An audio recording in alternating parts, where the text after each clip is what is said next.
Sumainyo ang Panginoon. At sumayo rin. Ang mabuting balita ng ating Panginoon ayon kay San Lucas. Papuri sa iyo, Panginoon.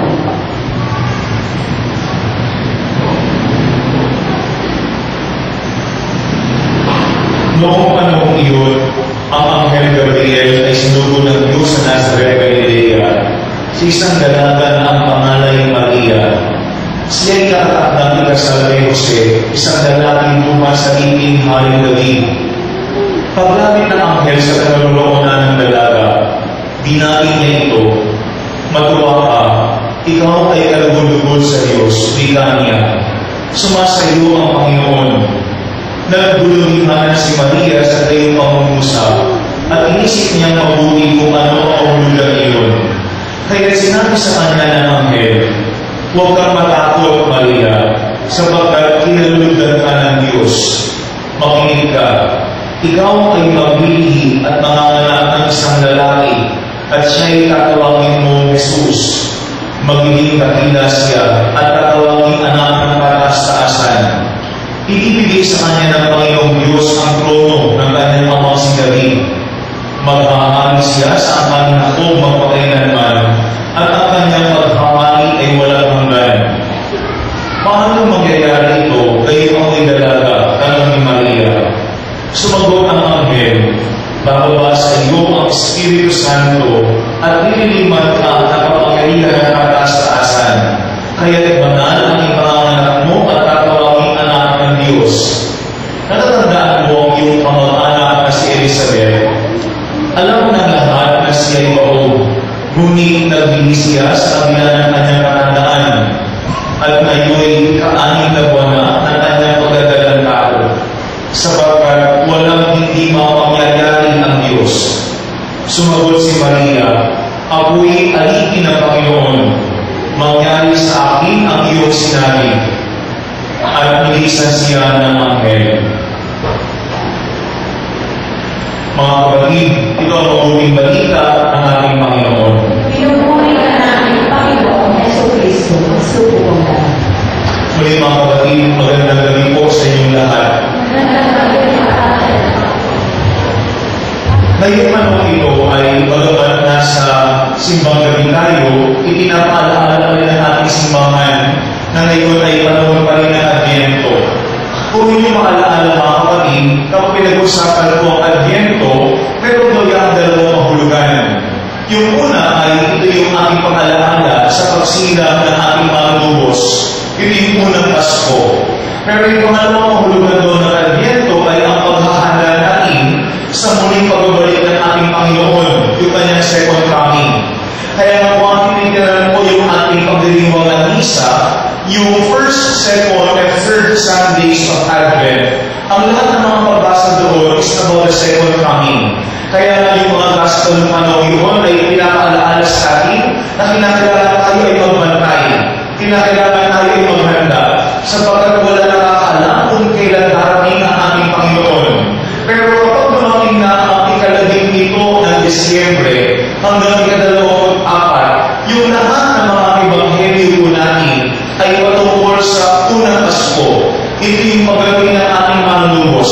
Kaya ito yung ating ebanghelyo sa ngayon about Annunciation, yung pagdalaw ng anghel kay Maria. Maganda po na ating tingnan, hindi lamang ito panahon ng Adviento, kundi ano ba yung pag-uugali ni Maria na ating maaaring magamit at matularan na yung panahon ng paghahanda sa Kapaskuhan. Yung pong ating ebanghelyo ay mayroong tatlong katangian ang mahal na Birheng Maria.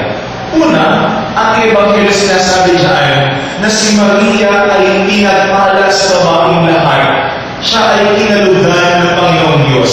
Ito po yung unang mahalagang tema ng ating ebanghelyo, that Mary was favored by God. Kaya nga po sa simula pa lamang, sinabi siya ng anghel, "Magalala ka, Maria, sapagkat kinalugdan ka ng Panginoon." Ano po ibig sabihin doon? Simula pa lamang, alam na ni Maria na ang lahat ay biyaya mula sa Diyos. Kaya nga, ang ating mahal na Birhen, nasa kanyang puso ay mababaang loob. Bagamat alam natin na siya ay mababa yung kanyang loob at siya'y karapat-dapat sa mga biyaya ng Panginoon, pero hindi sumagi sa kanyang isipan ang yabang. Sabagat simula pa lamang alam niya na ang Panginoon ang unang gumawa ng hakbang. Ang Panginoon mabuti, kaya pinili niya ang tao para na sa ngayon magkaroon ng tao para ng kanyang mga pangako. Ito po yung unang tema ng ating Ebanghelyo sa ngayon. Tingnan natin yung ating buhay din tulad ni kay Maria. Kailan ba tayo ay pinagpala ng Diyos? Kailan ba tayo ay biniyayaan ng Panginoon? May isang magaling na speaker. Ang sabi ko niya ay ganito, always live with an attitude of gratitude. Palagi na tayo mabuhay na mayroong pag-uugali ng karasalamat. Yan po si Maria. Araw-araw alam niya ang lahat ay biyaya mula sa Panginoon. That she was chosen by God. That she was favored by God. That it is always initiative coming from God. May isa po ako nabasang kwento sa internet na noong 1986 ay meron isang bata na ipinanganak sa bansang Australia. Pero yung kanyang mga magulang ay mga taong simbahan. They were very active sa kanilang church. Pero ano ang problema? Nung pinanganak po yung bata ito, wala siyang dalawang kamay at wala siyang dalawang paa. Ang meron lamang po siya ay yung kanyang mismong pinakatawan at yung kanyang ulo. Nung puno na siya isinilang, akala ng kanyang tatay daw, siya ay mamamatay na habang bata pa lamang. Yung iniisip ng kanyang nanay ay paano na yung kanyang pag-aaral. Sa pagkasalang bansa, hindi mo pwedeng ilagay ang mga bata may kapasanan sa isang regular school. Pero special school para doon. Pero anong ginawa ng kanyang ina? Ipinaglaban na yung kanyang anak ay makapasok mismo sa regular na eskwelahan. Noong itong taong ito ay in-interview sa Ofra, ano ang sabi niya? Ito ay kaya niya nang magligo na mag-isa. Kaya niya nang mag-ahing mag-isa. Kaya niya nang pumunta ng eskwelahan na mag-isa. Bakit? Sabagat ang sabi niya, hindi porkit ganito yung aking itsura at ganito yung aking mga katauhan, hindi ibig sabihin niya ako ay hindi na maaari mamangarap. Alam niyo, meron siya isang libro na ilabas. Ano ang magandang libro? No arms, no legs, no worries. Mga kapatid, nung nabasa ko ang kanyang libro niyan, ang sabi sa aking sarili, ilan kaya sa atin, we have arms, we have legs, and yet we have a lot of worries in our lives. Hindi po na mahalagang mensahe ko ng ating Ebanghelyo. Si Maria, maraming pangamba sa kanyang buhay. Marami siyang hinaharap ng mga pagsubok bilang ina ng manlulubos. Pero itong Maria ito, anong sinasabi sa ating Ebanghelyo? Alam niya na ang lahat ay biyaya mula sa Diyos. Kaya yung kanyang attitude is always of that gratitude. Una, sana, yung ating buhay din, hindi puro panalangin para makaplan yung ating mga hinihingi. Kundi ngayon panahon ng Advento, yung ating panalangin sana ay pagsalamat sa Panginoon sa mga biyaya ng ating buhay. May isa akong nabasa quotation ko sa isang libro na sabi doon, isa lamang ang hinihingi ng Panginoon sa atin. Ang iyon, hayaan natin maramdaman kung gaano kalakas ang kanyang kapagalihan sa ating buhay. Yan po yung malino kay Maria. Una, she knows and she felt that she was favored by God. Sana ang ating laging maisip, yung mga panahon kung kailan tayo ay pinagpala, tayo ay binayaan ng Panginoong Diyos. First, she was favored. Pangalawa, yung ating Ebanghelyo, si Maria, she was fearless. Siya ay walang takot, napakalakas ng kanyang loob. Sa pangalawang bahagi ko ng ating Ebanghelyo, ang sabi sa kanyang anghel, huwag kang matakot, Maria, sapagkat pinaluludan ka ng Diyos. Alam ko yung mga kapatid, nung panahon yun, alam ni Maria na kapag siya ay nalaman ng mga tao na nagdadalang tao, na wala ka siyang asawa, pwede siyang mapulan ng kamatayan. She will be stoned to death. Pero ano ang sabi ng ating Ebanghelyo sa ngayon? Pinaalala ng anghel kay Maria yung nangyari sa kanyang pinsan sa Elizabeth, na kahit yung taong ito ay matanda na at bago pa, ang sabi sa Ebanghelyo, siya ay 6 na buwan na nagdadalang tao. And then ang sabi ng anghel, sapagkat walang hindi makapangyayari ang Diyos. Ito po yung pangalawang hamon ng ating Ebanghelyo sa ngayon. Si Maria, she was fearless. Walang takot. Hindi dahil malakas sa kanyang tiwala sa kanyang sarili. Kundi yung kanyang magiging fearless ay dahil alam niya, laging narayaan ang Panginoong Diyos. Ito rin po yung pangalawang Kapaskuhan, that God is Emmanuel. Ibig sabihin, He is with us. Laging kasama natin ang ating Panginoon. Ano mo yung ating karanasan sa buhay? Noong po isang linggo, meron akong sa aming eskwelahan sa may area ng Ortigas. Bago mag-misa, meron isang lay minister ang lumapit sa akin. Ang sabi niya, Father, ipanalangin niyo nga po yung aking anak. Anniversary po nila na kanyang asawa ngayon. Sabi ko, sige po. Ang sabi niya, pati ko yung aking apo. Sabi ko, bakit po? Ang sabi niya, pati po aking apo ay 2 years old lamang. Pero siya po ay mayroong malubhang karamdaman ngayon. At ang sabi ng doktor, kinakailangan siya ay mag-undergo ng colonoscopy. Ang sabi ng lalaki ko, Father, 2 taon pa lamang po yung ako ko. Hindi ko alam kung kakayanin niya yung ganoong procedure. Pero yung lalaki huminto, at ang sabi niya sa akin, pero Father, naniniwala ako na pakinggan ng Panginoon yung aking panalangin at yung aking apo ko ay gagawin. Mga kapatid ng oras sa iyo, ang pinagdala ng lalaki, hindi yung kanyang tiwala sa kanyang sarili, kundi ano man yung kanyang pinaghaharapan ng mga problema sa buhay, ano ang kanyang pinakita, tiwala sa Diyos. Pangalawa kay Maria, yan ang malakas. Hindi yung kanyang bilib sa kanyang sarili, kundi yung kanyang bilib sa Panginoon.